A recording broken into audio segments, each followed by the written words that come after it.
Koda after this film, because this film wouldn't have been possible if you didn't make Odala 1. Sampath గారు first Odela 1 చేసినప్పుడే మీకు Odela 2 story ఉందా? ఈ idea ఎలా వచ్చింది? అసలు దానికి కనెక్షన్ ఏముంది? దీనికి ఒక మంచి ఇంట్రెస్టింగ్ స్టోరీ ఉందండి. ఓదిలా 1 స్టోరీ చేయడానికి కారణం లాక్డౌన్లో చాలా తక్కువ క్రూతో ఏం చేయగలం అనుకున్నప్పుడు మా ఓదల్లో జరిగిన రియల్ ఇన్సిడెంట్స్ ఊరు వెళ్ళినప్పుడు నా స్నేహితులు షేర్ చేసుకున్నప్పుడు అవన్నీ ఉండింది. So I wrote a story, దాన్ని మెటీరియలైజ్ చేసాం. ఓదిలా 1 రిలీజ్ అయింది. అది రిలీజ్ ఆహా మాధ్యమం ద్వారా అయింది, ఆహా ఓటీటీ ఛానల్ ద్వారా. తెలుసు ఆ తర్వాత చాలా పెద్ద సక్సెస్ అయింది.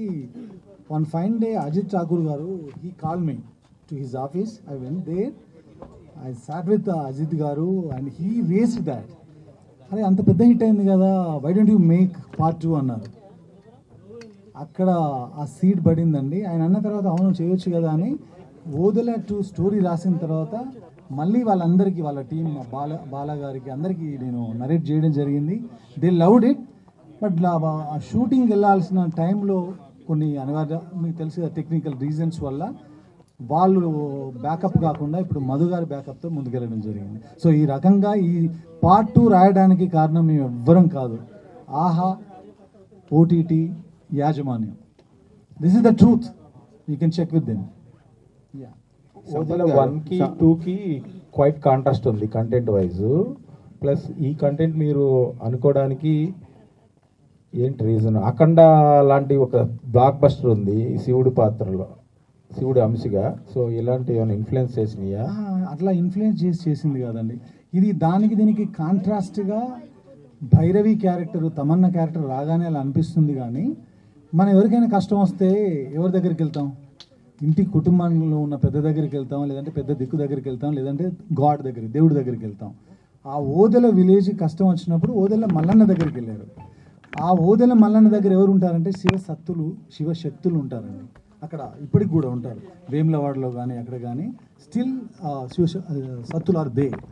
సో అలా ఉన్నప్పుడు అలాంటి ఒక రోల్ని ఈ ఊరిని కాపాడడానికి ఒక బ్రిడ్జ్గా వాడితే బాగుంటుందేమో అని అనుకొని అలా కథ రాయడం జరిగింది. ఓదెల పార్ట్ 1 ఎక్కడైతే ఎండ్ అయిందో అక్కడ నుంచి ఈ సినిమా సెకండ్ పార్ట్ స్టార్ట్ అవుతుందండి.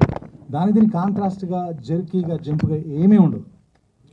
సార్ తమన్న గారు మీరు రీసెంట్ టైమ్స్లో అన్ని డిఫరెంట్ సినిమాలు చేస్తున్నారు. ఒక సాంగ్ చేసిన స్త్రీ 2 అయినా లేకపోతే బబ్లీ బౌన్సర్ అయినా డిఫరెంట్. సో ఈ ఓదిలా క్యారెక్టర్ మీకు ఫస్ట్ నేరేషన్ వచ్చినప్పుడు, లేకపోతే మిమ్మల్ని సంపత్ గారు అప్రోచ్ అయినప్పుడు సంపత్ గారితో ఉన్న అసోసియేషన్ రీజను ఆయన మీద ఉన్న కాన్ఫిడెన్సా, లేకపోతే ఈ కంటెంట్ మీకు నచ్చిందా? అసలు ఇలాంటి హెవీ స్పిరిచువల్ మీరు ఎంతవరకు సస్టైన్ చేయగలరు అనుకున్నారు? మిమ్మల్ని మీరు ఎలా ప్రిపేర్ అయ్యారు? చాలా క్వశ్చన్లు అడిగారు. First of all, so good to see you after so long. చాలా హ్యాపీగా ఫీల్ అవుతున్నాను ఇక్కడ మీ అందరినీ మళ్ళీ చూసినందుకు. నాకు తెలిసినంత వరకు సినిమాలు ఎప్పుడూ ఒక డైరెక్టర్ విజన్ ఉంటుంది. అండ్ నేను ఎప్పుడు కూడా I don't just read a story ever. నాకు ఎవరు ఒక స్క్రిప్ట్ పంపిస్తే నేను స్క్రిప్ట్ మాత్రం ఎప్పుడూ చదివాను. బికాస్ నేను చదివితే అది నా వైపు నుంచి నేను ఏం అర్థం చేసుకుంటున్నానో అది అర్థం చేసుకుంటాను.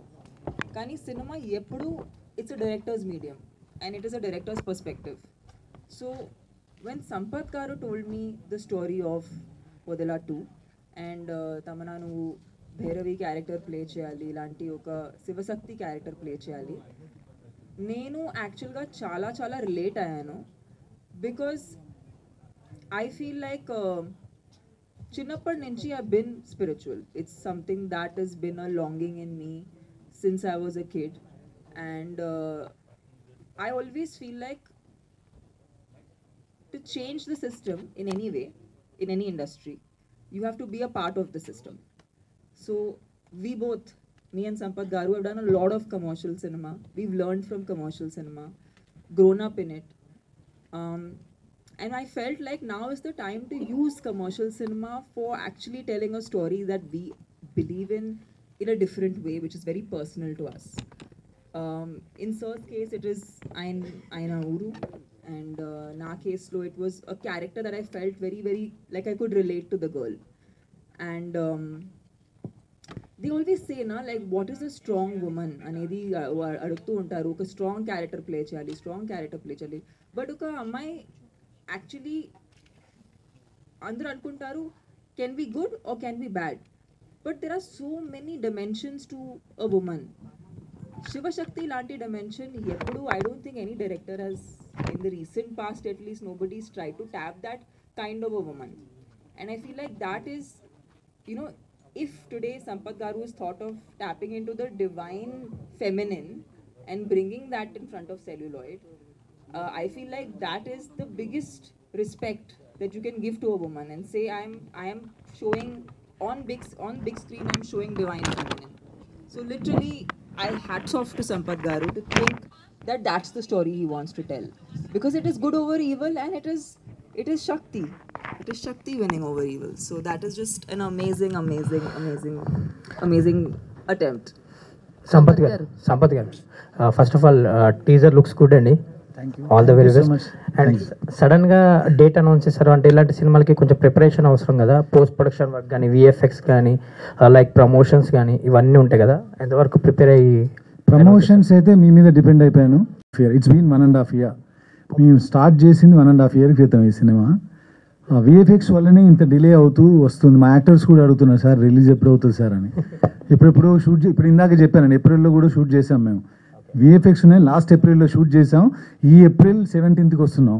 సో సడన్గా తీసుకున్న డిసిషన్ కాదు. మేము ఇప్పుడైతే వీఆర్ ఆన్ ట్రాక్ అండి. తప్పకుండా స్టాండర్డ్ ఫిల్మే బయటికి వస్తుంది. ఓకే, ఆల్ ద బెస్ట్ అండి. మధు గారు. Thank you. సంపత్ గారు.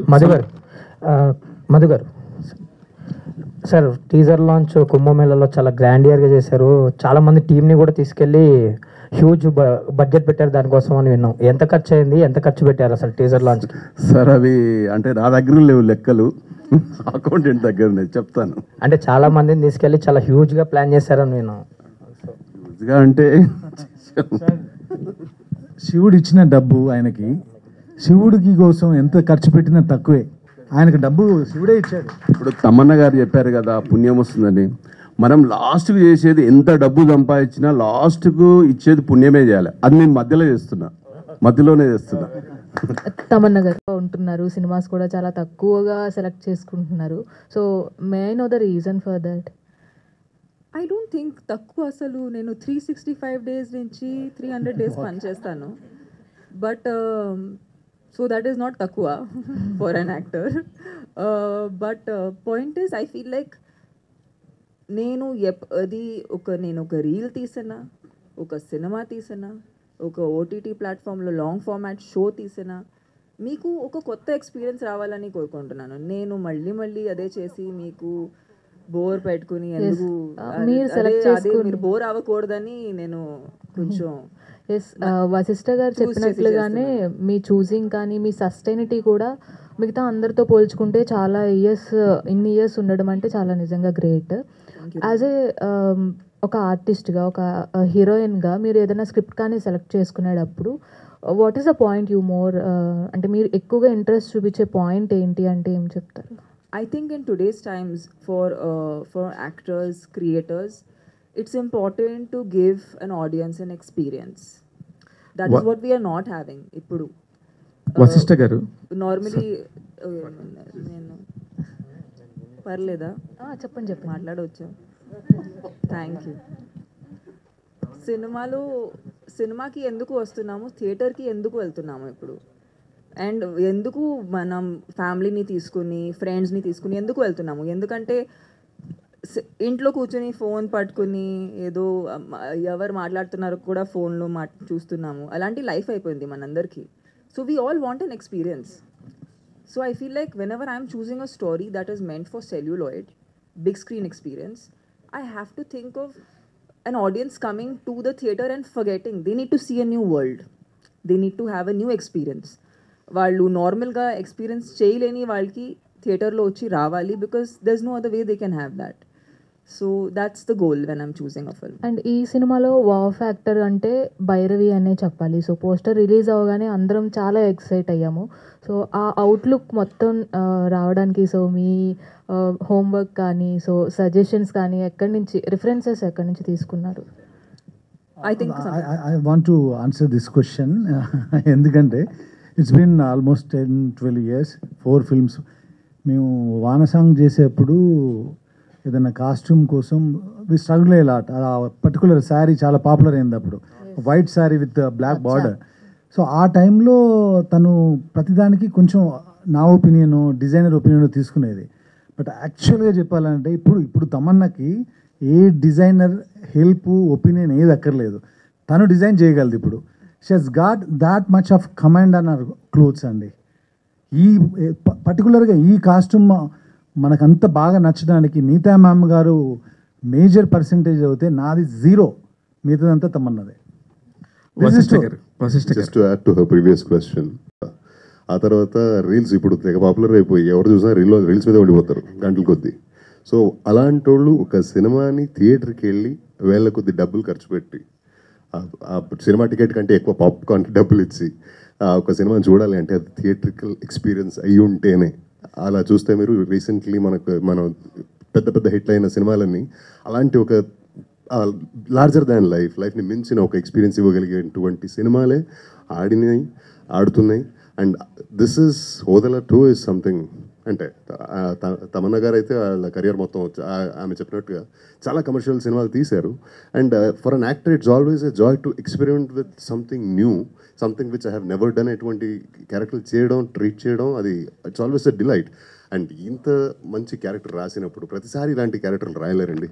అండ్ ఇలాంటి క్యారెక్టర్ రాసినప్పుడు ఇలాంటి క్యారెక్టర్ నాకు ఎప్పుడు దొరుకుతురా అని ఆశపడే ఇలాంటి క్యారెక్టరే రాశారు సంపత్ గారు. And this is gonna B highlight. And I was totally blown just seeing her on the sets. All the best to the entire team. Sampath garu మీరేదో అడిగారు అప్పుడే, sorry I stopped you. Raja 1 second. Vasishta garu నాకు ఫస్ట్ ఓదెలా చూసినప్పుడు అరే గూస్ బంప్స్ వచ్చాయి first. దేనికంటే అరే ఇంత మంచి మేకింగ్ ఒక సినిమా ఓటీటీలో అలా వచ్చేసింది ఏంటి, బికాస్ ఆఫ్ కరోనా వల్లే వచ్చింది అనుకొని ఎంజాయ్ చేసినప్పుడు ఇది కనుక ఒక పెద్ద స్పాన్ ఉంటే ఇంక ఇది ఎలా తీయొచ్చు అనే ఒక మైండ్ సెట్లో ఉన్నప్పుడు ఫస్ట్ ఒక 2 సంవత్సరాల తర్వాత చూస్తే సంపత్ అన్న ఒక రిలీజ్ చేసినప్పుడు షాక్ అయిపోయాం. అరే పర్ఫెక్ట్గా పలానా వాళ్ళ చేతిలో ఎవరి చేతిలో పడాలో వాళ్ళ చేతిలో పడింది అనిపించింది. విన్నారు మీ విషయం యూనివర్స్కి వినబడింది. అందుకే శివ చెప్పాడు కదా, శివ చెప్పాడు, శివుడు విన్నాడు. అయితే అంతే. ఇప్పుడు ఈ తమన్నా గారు రావటం, వీళ్ళందరూ రావటంతో ఈ సినిమాకి ఎంత స్పాన్ పెరిగింది. మీరు అంతకుముందు చేసిన అంత కష్టం ఇప్పుడు సంపత్ నంది గారి పేరు, తమన్నా గారి పేరు, వీళ్ళందరి పేరు రావటం వల్ల మీకు ఏమన్నా ఇబ్బంది అవుతుందా? అస్సలు ఇబ్బంది లేదు, ఇంకా యాడ్ ఆన్ ప్లస్ మనకి. అంటే they have achieved what ever they have to. And ఇంత అప్పుడే చెప్పినట్టుగా ఇంత long sustaining career's is a testament for anybody's effort కానీ వాళ్ళ టాలెంట్ కానీ, ఇది ఒక టెస్టిమెంట్. అలాంటి వాళ్ళతో కలిసి పనిచేస్తుంటే మనకు ఒక either it will be a learning experience, లేదా అక్కడ అంటే ఆర్టిస్టులకి మనకి ఇక్కడ ఎలా అంటే సెట్లో నేను నువ్వు అనే ఒక పోటీ ఉంటుంది. అంటే not to prove it to anybody. అంటే ఒక మంచి పర్ఫార్మర్ ఎదురుగా యాక్ట్ చేస్తుంటే దాన్ని మించి నేను ఇంకా కొత్తగా ఏదో ట్రై చేయాలరా, ఇంకా గట్టిగా నేను యాక్ట్ చేయాలరా అనే ఒక ఛాలెంజ్ వస్తుంది. That will make his function better, perform better. And with such talented achievers నేను ఒక పార్ట్ తీసుకుంటుంది. ఇలాంటి ఒక టీంలో నేను ఉన్నది నాకు చాలా it's a very very great thing. And మిగతాది సినిమా చూసిన తర్వాత మీరే చెప్తారు. సంపత్ గారు చెప్పండి. 20 సంవత్సరాలు 5 సినిమాలు డైరెక్టర్గా కథ, మాటలు, దర్శకత్వం అన్నీ చేసుకునే కెపాసిటీ, క్యాలిబర్ ఉండి 2021లో సిటీ మార్ వచ్చింది. మళ్ళీ 5 years గ్యాప్. ఇక్కడ ఏదో కొత్త పేరు కనబడుతుంది ఒక టైటిల్స్లోనే. క్రియేటెడ్ బై అనేది సంపత్ నంది అనేది పెట్టుకున్నారు. అక్కడ మీకు అన్ని పేర్లు ఉండే దగ్గర అది పెట్టుకోవటం అనేది అన్ని పేర్లు అర్థం కాదు, క్వశ్చన్ అర్థం కాదు. కథ, స్క్రీన్ ప్లే, దర్శకత్వం పెట్టుకునే దగ్గర only created by Sampath Nandi అని పెట్టుకున్నారు. లేదే, మీరు చూడలేదు అనుకుంటా. That's okay. 21-22 గుర్తు కూడా లేదు నాకు అది ఎప్పుడు వచ్చిందో. అంటే అంత మర్చిపోయాను దాన్ని. సినిమా ఎంత గ్యాప్ తర్వాత చేసామనేది ఇంపార్టెంట్ కాదు. నా ఉద్దేశం అయితే కమర్షియల్ ఫ్లోలో వెళ్తున్నాను నేను. మీరు చూస్తే రచ్చ, బెంగాల్ టైగర్, గౌతమ్ నంద, సిటీ మార్ అలా వెళ్తున్నప్పుడు మీ అందరికీ తెలుసు గాంజా శంకర్ సినిమా వెళ్ళాల్సింది. గాంజా శంకర్ వెళ్ళినప్పుడు చాలామంది అయితే అరే ఏంటి అనుకున్నాం కదా వెళ్ళాల్సింది అనుకుంటారు. I felt very happy. ఎందుకు ఇలా జరిగిందంటే ఏమో కొత్త రకమైన స్టోరీస్ నేను చెప్పాలేమో అనుకొని ఐ క్రియేటెడ్ దిస్ స్టోరీ. ఆ టైంలో నేను దానిలో బిజీగా ఉన్నాను కాబట్టి ఈ స్టోరీని నా ఫ్రెండ్ అయిన అశోక్తో డైరెక్ట్ చేపిద్దామని అనుకున్నాను. తర్వాత స్కేల్ పెరిగింది, దానిలో ఉన్నటువంటి కంటెంట్ పెరిగింది, విఎఫ్ఎక్స్ పెరిగింది, నేను సపోర్ట్ చేశాను. సో మనం మంచి సినిమా 5 ఏళ్లకు 2 ఏళ్లకు 3 ఏళ్ళకు అని ఏం లేదు, ఎప్పుడు వచ్చినా తెలుసు కదా పూరి సార్ డైలాగు.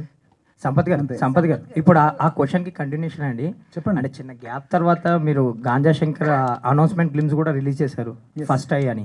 మంచి హై ఇచ్చారు, ఆ క్యారెక్టరేషన్ కానీ ఆ లుక్ కానీ సాయిధరంతో. కరెక్ట్. కట్ చేస్తుంది ఏమైంది ఇప్పుడు? ఏమైందండి, గాంజా శంకర్ టైటిల్ అది మార్చమని పోలీస్ డిపార్ట్మెంట్ నుంచి మాకు నోటీసులు వచ్చినాయి, నాకు, హీరోకి, ప్రొడ్యూసర్కి. వచ్చిన తర్వాత మనం ఒక కథ అనుకుంటాం, మనం అందులో కంటెంట్ ఏం చెప్పబోతున్నామో వాళ్ళ దగ్గర డీటెయిల్ ఉండదు. కానీ డీటెయిల్ నాకు తెలుసు, అది అగెనిస్ట్గా రాసిన స్టోరీ అది. అలా అన్నప్పుడు దానికి వెళ్ళి వాళ్ళని కన్విన్స్ చేసి అది చేయడం కరెక్ట్ కాదండి. వాళ్ళ దగ్గర నోటీస్ వచ్చింది, సరే గాంజా శంకర్ ఆపేద్దాం, శంకరుడి మీద సినిమా చేద్దామని ఈ సినిమా చేశాను. అంతే. ఇప్పుడు నెక్స్ట్ సింపుల్ అంతే, అంతకుమించి ఏం లేదు. ఇప్పుడు శర్వాన ఆలోచించింది టైటిల్ మారిస్తే సరిపోతుంది కదా. టైటిల్ మారిస్తే సరే. స్టోరీ అన్నారు కదా. ఇప్పుడు నేను వెళ్ళి వాళ్ళందరినీ, ఇప్పుడు జనరల్గా ఒక పోలీస్ డిపార్ట్మెంట్ ముగ్గురు ముఖ్యమైన వ్యక్తులకు నోటీసులు పంపించినప్పుడు మనం ఒకసారి ఇలా జర్క్ అవుతాం, ఏంటి మనం మంచి సినిమా చేస్తామంటే నోటీసులు దాకా వెళ్ళింది అని. అలా వెళ్ళినప్పుడు నేను ఆయనను కన్విన్స్ చేసి, ఈయనను కన్విన్స్ చేసి, అందరినీ కన్విన్స్ చేసి సినిమా చేసే కంటే నన్ను నేను కన్విన్స్ చేసుకుంటే బెటర్ కదా. అందుకని దానికంటే ఇంకా బెటర్ స్టోరీ రాద్దాం అనుకున్నాను, ఇది రాసాను, తీసాను. సంపత్ గారు, that's it.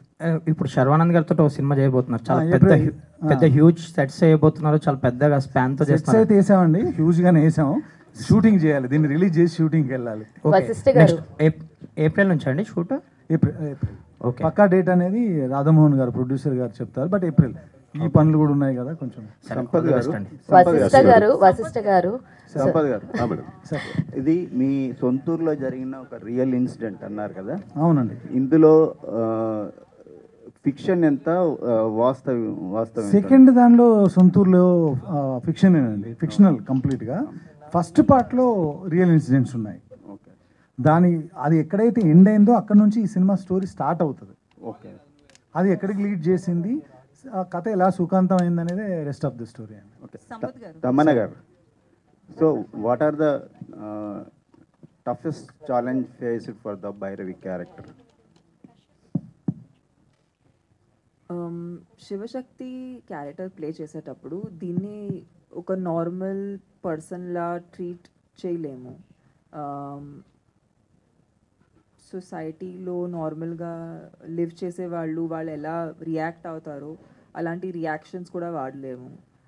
So we really had to find a very internal way of communicating that. And I know that నా కెరియర్లో so many close-up eye shots has never happened as much as in this one film I've had close-up eye shots. So career ki saripotuna numbers of shots have happened of my eyes. But yeah, I think it's a different. The biggest challenge was how to make you feel something authentically, not to look gimmicky. Ante Shivashakti character play chestunnamo koni obvious ideas వస్తాయి, ఒక look కూడా ఒక obvious లాంటి look మైండ్లో వస్తుంది. So అవన్నీ avoid చేసుకుని మిమ్మల్ని బిలీవబుల్గా అయినా మ్యాజికల్గా ఎలా చూపించాలో అది బిగ్గెస్ట్ ఛాలెంజ్. వశిష్ఠ గారు, దానికి ఒక రెఫరెన్స్ లేదు, అది that's biggest thing. Vashishtha garu, hi అండి, myself Hemamalini here. So Odela చూశాను, చాలా చాలా బాగా నచ్చింది మీ క్యారెక్టర్ పరంగా. అండ్ ఓదెలా 2లో అయితే అసలు ఏం తీస్తారా, ఓదెలా 2 అని పెట్టారు, టీజర్ రిలీజ్ చేయకముందు అనుకున్నాం. బట్ మిమ్మల్ని పెట్టి అంత విఎఫ్ఎక్స్ పెట్టి అలా తీస్తారని అస్సలు ఎక్స్పెక్ట్ చేయలే. దట్ వాజ్ లైక్ వావ్ అనిపించింది. అయితే వి ఆల్ నో హరిప్రియ గారు ఈజ్ యువర్ వైఫ్, అండ్ ఆవిడ ఈ మీ ఓదెలా చూసినప్పుడు what is her reaction, and తన నుంచి అండ్ మీరు ఏదైనా స్టోరీ వచ్చినప్పుడు హౌ యూ బోత్ డిస్కస్ ఏంటి? We compliment each other with respect to work discuss చేసుకుంటాం, ఒపీనియన్స్ మాత్రమే ఇస్తాం, డెసిషన్స్ ఇవ్వం, సూపర్. జడ్జ్ చేయం. ఇది మన పాలసీ కొన్ని సంవత్సరాలుగా, since the days we were in love. And cinema ఇంకా చూడలేదు, కానీ గెటప్ వేసుకుని ఒకసారి వీడియో కాల్ ఫేస్ టైం చేస్తే అసలు గుర్తుపెట్టలేదు కదా, భయపడింది. సూపర్ అసలు. అండ్ మీకైతే అందరూ భయపడతారు క్లైమాక్స్ లో, అదైతే నేను చెప్పగలను. టీజర్ లోనే ఒక షాట్ ఉంది కదండి పంచభూతాలది, that was like ultimate shot, చాలా చాలా బాగుంది. అంటే మీ క్రియేటివ్ వర్క్ అన్నది ఇంకా మాకు మీ విజువల్ ఏంటి అన్నది మా దాకా రీచ్ అయిందని అయితే నేను చెప్తాను డెఫినెట్లీ సంపత్ నంది గారు. థ్యాంక్ యూ సో మచ్ అండి. అది ఒక పర్టికులర్ సీక్వెన్స్ అండి, ఒక 8 to 12 minutes ఉంటుంది, చాలా బాగా నచ్చుతుంది, ఎస్పెషల్లీ మనందరికీ బాగా నచ్చుతుంది. సూపర్. అండ్ తమన్నా గారు, లైక్ చాలా మంది ఇలాంటి ఒక క్యారెక్టర్స్ చేస్తున్నప్పుడు, డివోటీ క్యారెక్టర్స్ చేస్తున్నప్పుడు దే యూస్ టు డూ, కొంతమంది నాన్ వెజ్ తినరు, లేదంటే చెప్పులు వేసుకోకుండానే ఉంటారు షూట్ అయినంత వరకు. సో ఇలాంటివి మీరేమన్నా చేశారా ఈ క్యారెక్టర్ చేస్తున్నప్పుడు? ఓ anything? See, Andy, I of course was not eating non-veg during the shoot, but I'll tell you one thing. I feel like whatever I have done in the process of the film is also a part of my daily life. Like meditation is a part of my daily life. I don't believe in doing something on Sunday and then never doing it again. It's not my personality. So whatever I think because I was doing many things that were for my betterment, for my growth, for my spiritual growth, for my growth as a person, I think that is what actually became all the food for the prep for this film. And I really think this is not a film for me. This is something else that's happened, and it's very personal, it's very emotional. I don't know, I haven't seen the film, but when I was shooting, it was a surreal experience for me. So yeah, whatever I've been doing in this film, actually a lot of the things I do in my daily life also. All the very best. Yeah, since you raised the question, ఈ సినిమాలో తను జనరల్గానే తినట్లేదు, కానీ మేమెవరం కూడా యూనిట్లో ఉన్న వాళ్ళందరూ పాపం ఫైటర్స్ వచ్చినప్పుడు కూడా కెమెరామెన్ డిపార్ట్మెంట్ వాళ్ళు, లైట్ మెన్ అందరికీ నాన్ వెజ్ ప్రొవైడ్ చేయలేదు. చెప్పులు అంటే కెమెరా డిపార్ట్మెంట్ వాళ్ళకి యాజ్ యూ నో టెక్నికల్గా అలాంటివి వాడారు. కానీ అందుకే ఒక పిల్లాడు అంటే ఆ అబ్బాయి, నా పేరు తెలియదు, డ్రైవర్ ఒక ఆయనకి సారీ చెప్తున్నాను నేను. ఒకరోజు మేము షూట్ చేస్తూ ఉంటే ఆడు తట్టుకోలేక పక్కకి వెళ్ళిపోయి ఎక్కడో ఆమ్లెట్ వేసుకొని తిన్నాడు. తింటే ఆ విషయం తెలిసి అతన్ని బయటికి పంపించాము. అది ఆయన మీద కోపంతోనో ఏదో మేము పంపించగలమని ఒక బలుపుతోనో చేసింది కాదు. మేమందరం ఇంత పవిత్రంగా పద్ధతిగా ఒకటి నమ్మి చేస్తున్నాం. అది ఏ రేంజ్కి వెళ్తుందో ఎక్కడ ఆగుతుందో మాకు తెలియదు. బట్ మేము ఒకటి బిలీవ్ చేసినప్పుడు మా దగ్గర పనిచేసే డ్రైవర్ కూడా అది నమ్మితే బాగుండని అనుకొని పంపించడం జరిగింది. తమ్ముడు సారీ, నీ మీద కోపంతో చేయలేదు నేను. All the best for the entire team. Ashok garu sir, mic pass చేయరా సార్? మీరు అంటే ఇందాక మాట్లాడేటప్పుడు విన్నాం తప్ప ఇప్పుడు చాలా సైలెంట్గా కనపడుతున్నారు. మీరు సెట్స్ మీద ఎలా ఉండేవారు? అండ్ సంపత్ నంది గారితో మీ బాండింగ్ ఏంటి? కూల్ అండి, ఎందుకంటే సైలెంట్గా ఉన్నారు కదా, చాలా వైలెంట్ అండి ఆయన. ఇది అంటే 3వ సినిమా తనతో తన డైరెక్షన్లో యాక్ట్ చేస్తున్నది. ఓదలవన్ తర్వాత ఒక కన్నడ సినిమా, ఇది మళ్ళీ 3వది. సైలెంట్గా ఉంటాడు, is a silent assassin, very violent fellow by heart. Actors ఎలా ఉన్నారు, ఏం ఫీల్ అవుతున్నారో అసలు పట్టించుకోడు. ఇది ఎలా ఉంది కదా, అలా కాదని ఇంకోటి ఇంకోటి ఇంత ఇంత సట్టల్గా ఉంటుంది ఎక్స్ప్రెషన్. అస్సలు రియాక్షన్సే ఉండవు ఫేస్లో. టేక్ ఓకేనా లేదా కన్ఫ్యూజ్ అయిపోతాం మనం. ఇంకోటి అంటాడు అంతే. And yeah please. First of all Sampath గారి రైటింగ్ అంటే నాకు చాలా ఇష్టం అండి. ఫస్ట్ ఓదల రైల్వే స్టేషన్ కానీ ఇది కానీ తను ఏదైతే చెప్పాడో అది ఫాలో అవుతాను, బ్లైండ్గా ఫాలో అయ్యాను కూడా. సో అది తమన్నా గారు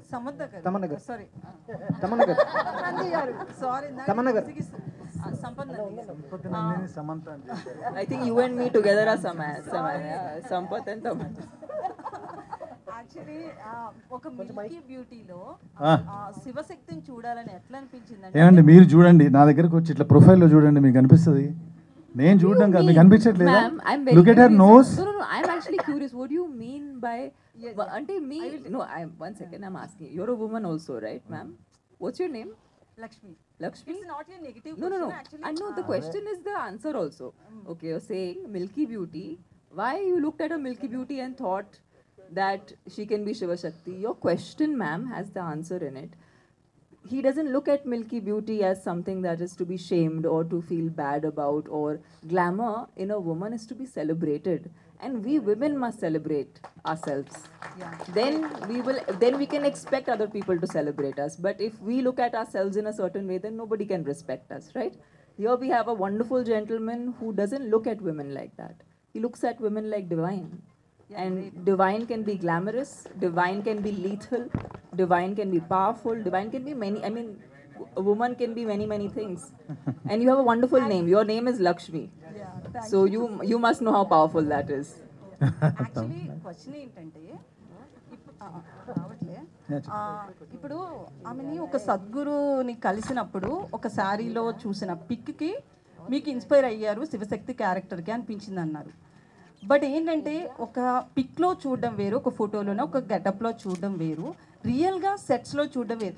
ఈవెన్ ఇప్పుడు ఆమెని ఒక ఫస్ట్ రిలీజ్ చేసినప్పుడు ఫస్ట్ ఫ్రేమ్లోనే తమన్నా శివశక్తి అనేది అందరూ కూడా షాక్ అయ్యారు. At the same time teaser చూసినప్పుడు అంతే బాగుంది అని అంత మంచి టాక్ కూడా వచ్చింది. సో ఎవరికైనా కూడా తమన్నాని ఎలా చూసారు అనేది అనిపిస్తుంది. అది మీకు ఎవరు చెప్పలేదని నేను అడిగింది యాక్చువల్లీ నెగిటివ్ క్వశ్చన్ కాదు. So I took it very positively. నేను చెప్తా వినండి. ఇప్పుడు తమన్నా డెబ్యూ అయితే టక్కున చూసి నేను జడ్జ్ చేసేవాడిని కాదు. ఆ journey is like 10-15 years journey. తను ఎలా వాక్ చేస్తుంది, ఒక యాక్షన్ చేసేటప్పుడు ఎలా ఉంటుంది. మీరు సిటీ మార్లో చూస్తే రైల్వే స్టేషన్లో ఒక సీక్వెన్స్ ఉంటుంది. ఒక మగరాయిలా వాడిని పట్టుకొని వాడిని వాన్ చేసిన విధానం, వాడిని అబ్యూజ్ చేస్తూ మాట్లాడిన ఒక తెలుగు బూతు, ఇలాంటివన్నీ విన్నప్పుడు తను she can pull it off అనిపించింది. అంతే, అంత ఎక్స్పీరియన్స్ ఉంది కాబట్టి ఈ డివైన్ థింగ్ ఉంది, అటు ఒక మాస్కులర్ థింగ్ అయితే ఉంది అనిపించింది నాకు. అందుకే ఇంకా నాకు అసలు డౌటే. ఇంకోటి కూడా చెప్తున్నా, తమన్నా చేయకపోతే ఈ సినిమా చేసేవాడిని కదా నేను. సంపత్ గారు వదిలే 1లో తల నరికి తీసుకెళ్లే సీనే ఆ సినిమాని ఆడుకో తీసుకెళ్ళిపోయింది.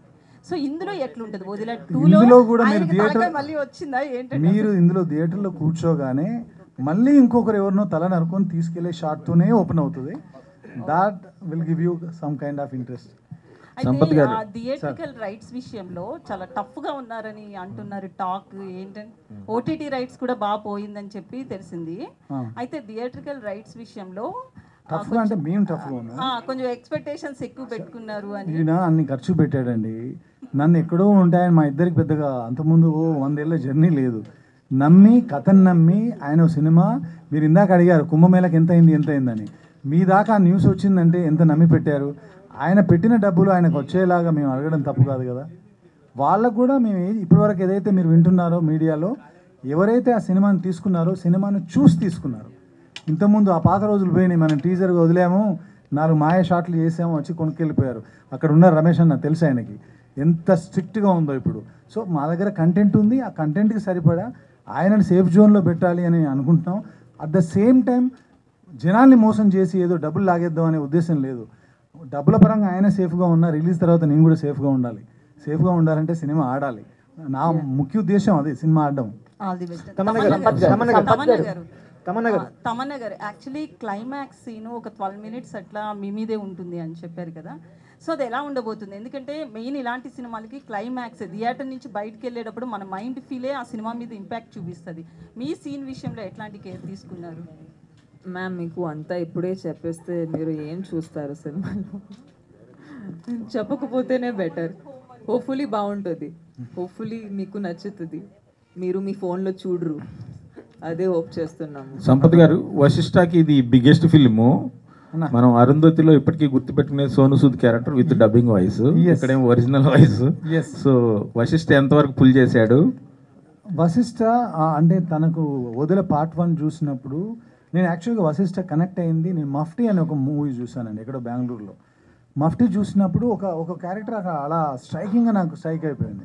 ఆ తర్వాత అందులో కాస్ట్ చేద్దాం అనుకున్నప్పుడు లీడ్ యాక్టర్గా నాకు ఆయన టక్కున గుర్తొచ్చి కాంటాక్ట్ చేసి అలా మా పరిచయం జరిగింది. ఆయనకు నేను కనెక్ట్ అయిందే ఆయన టాలెంట్ చూసి. సో పార్ట్ 1లో ఏదైతే ఉందో దాన్ని డబల్ థ్రైస్ కూడా ఇందులో ఆయన పుల్ ఆఫ్ చేయగలిగాడు. ఈ మూవీలో క్లైమాక్స్లో ఆయన చేసిన పర్ఫార్మెన్స్ చాలా రోజుల పాటు, అప్పట్లో సోను సూద్ గారు ఎలాగైతే గుర్తున్నారో ఈయన కూడా అలా గుర్తుంటారు తప్పకుండా. ఈ సినిమాని మీరు ఈషా ఫాలోవర్ కాబట్టి జగ్గి వాసుదేవ్ గారికి చూపించే అవకాశం ఉందా?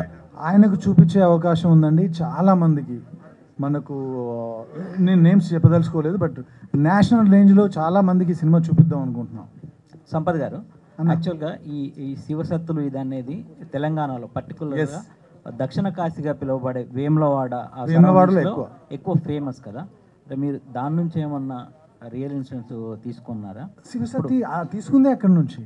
అంటే నేను పుట్టింది విలేజ్లో అండి. అక్కడ మనకు చిన్నప్పుడు మన స్కూల్కి వెళ్ళిపోతూ ఉంటే సడన్గా ఇంటి వైపు చూస్తే తనకు శివశక్తి పూనిందంట అని చెప్పేసి వాళ్ళు ఇలా తూలుతూ వాళ్ళు ఏదో ప్రిడిక్ట్ చేసి చెప్తుంటారు. ఆ విజువల్స్ అన్నీ మెమరీస్లో ఉన్నాయి కాబట్టి అలాంటి క్యారెక్టర్ చాలా కొత్తగా ఉంటుంది అని అనిపించి ఆ క్యారెక్టర్ అలాగనే సినిమాలో తమను ఎక్కడ శివశక్తిలా బిహేవ్ చేయదు. ఈ సినిమాలో తను యుద్ధం కూడా ఎక్కువ చేయదు, భక్తితో ఎలా గెలవచ్చు ఒక ఎవిల్ అనేది చూపించాం ఈ సినిమాలో. ఇంకొకటి అండి,